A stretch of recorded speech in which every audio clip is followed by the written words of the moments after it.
So what we're doing today is talking about finishing the rear naked choke. This is based on stuff I've learned from Marcus Suarez, Eric Paulson, Mark Lehman, and watching Marcelo Garcia fight, because he's an inspiration. So I'm going to assume that the hooks are in. Getting the hooks in is a whole other thing, and once you get good at this, you can finish it with one hook in, or even no hooks in, but we'll just start here for now. You want to come under one arm and over the other arm. You can grip a number of ways. The way I most prefer now is gripping the arm that's coming over, we can call it the overhook, even though it's technically not an overhook, at the wrist. You don't want to do this. The reason you're gripping here is to protect your own wrist from him grabbing it. He can only grab high up on the forearm. If I grab here, he can grab right at my own wrist, and now it's really difficult to choke him. Another way I do sometimes is palm to palm with this palm down. That's because from here, it's a very quick movement up to the neck. If I'm here, then I've got to get past the top hand, I've got to get clear here, and I've got to flip, so it's an extra movement. So I'm either going palm to palm, or I'm going grabbing the wrist of the top hand.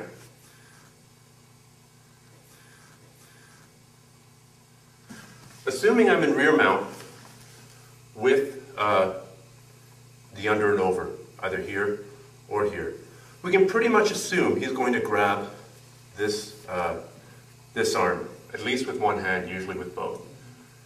So I'm going to take you through the moves, and then we'll show how it works against resistance. The first step is to make the jump from here up to the shoulder. What you're gripping, and you can feel it on your training partner, there's a little ridge of bone here by the scapula. You're gripping onto that with a tiger claw. If you're just using bicep strength to hold your arm here, you're fighting him and he's going to pull your arm off, unless you've got super strong biceps, pull it down. You're going to be fighting it all the time here. If I grip that little ridge, it just makes it that much harder for him to pull it down. So that's the first move. Here, tiger claw. Then I'm going to come out and I'm going to clamp my hands together again. I'm going to go palm to palm on this one. Even if he's grabbing and pulling forward, the way I stop him from making space is by dropping this arm here. If I'm here, he can pull my arm forward over the shoulder. If I'm dropping my elbow down behind his spine, it's much more locked in. So now comes some adjustments. You don't have to do all these steps. A lot depends on what he's doing. You can assume he's going to grab your wrist. There's a couple different ways you can use to tighten this up. The first is to punch this way, because if he's grabbing the wrist here, pulling it down, I want to relocate my elbow to in front of his nose. If I punch this way and pull in, he's not as an effective angle anymore. Another way I can do is by walking my wrists up his trap, from here to here. Even moving it an inch or two will make it a lot tighter. So if you grab, and I'm going to try and turn sideways here, I'm going to walk up here. I'm just trying to take a little bit more space out, and gaining a couple of inches here makes a huge difference in the end. Now I'm going to do a move that I have to do almost all the time. I'm going to re-grab the shoulder, tiger claw on the scapula, and this hand is going to do a palm strike.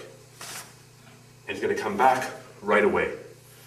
So this hand is grabbing, this hand is stripping off his hands and coming back. Even if he re-grabs, you've now killed more space. To finish it, I do not do this. I don't shove my hand forward and then try and go here or here, because, as Norm just did, he's going to grab my arm, and he could even armbar me here, which would be really embarrassing to tap to. Just pull my wrist down. So I strip, I come back here, and this hand shoots in behind his neck. Doesn't come here, just shoots, giving lots of space here. You'll notice it's the back of the hand on the back of the neck. That's because here, if he's got a strong neck, he can reach over, grab my fingers, peel them over the front of his face. If I go here, it just fits in the crook of the neck there a little bit better, and it's harder.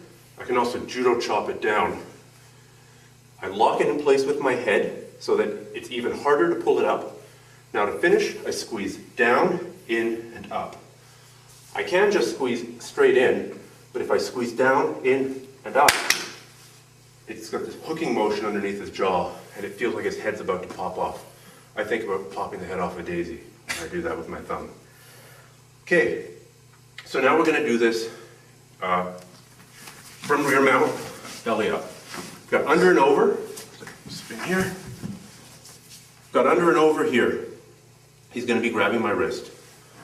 Step one, when I feel comfortable, I'm going to make the grab for the scapula, re-grab my hands. Now I try and tighten it up, either by walking my hands, doing that little sideways punch. If he's still grabbing my wrist, I'm going to re-grab the scapula, palm strike, come back here. Now insert it here, down, in, and up, and pop his head off.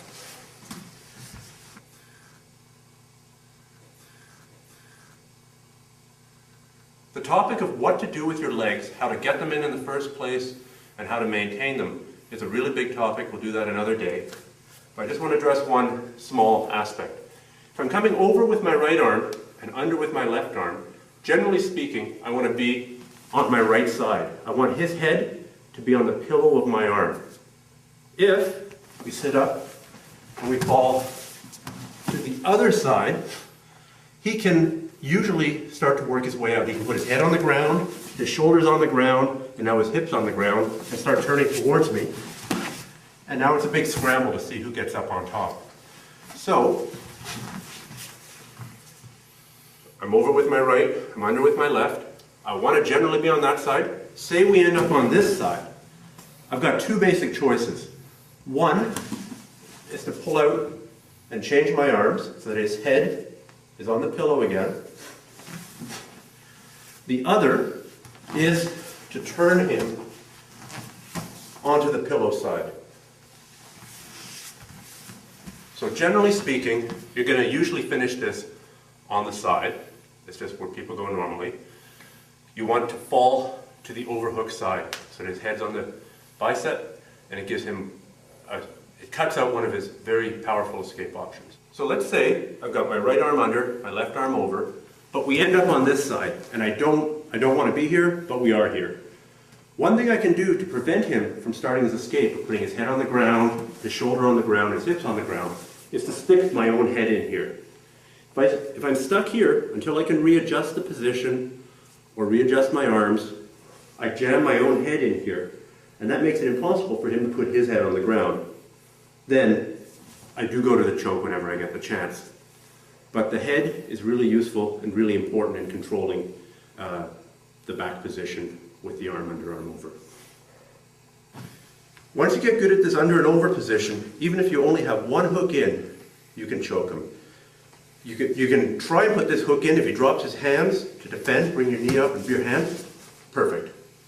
And you see, I didn't do this. I managed to skip a couple of steps, but the hand motion is a direct fingers behind the neck. You can even, I find, with the under and over, if he strips my bottom leg off and we end up scrambling, I finish it quite often from here. And this looks kind of weird, but nobody expects to be choked from here. This is just a position that you learn to choke people in. It doesn't actually work. Well, it does. So from here, grab the trap here. If he's not defending, directly in behind the neck. There are neck cranks and stuff to do from here, but I don't like them as much as the basic choke. And you can do all the steps. If he's grabbing the wrist, here, here.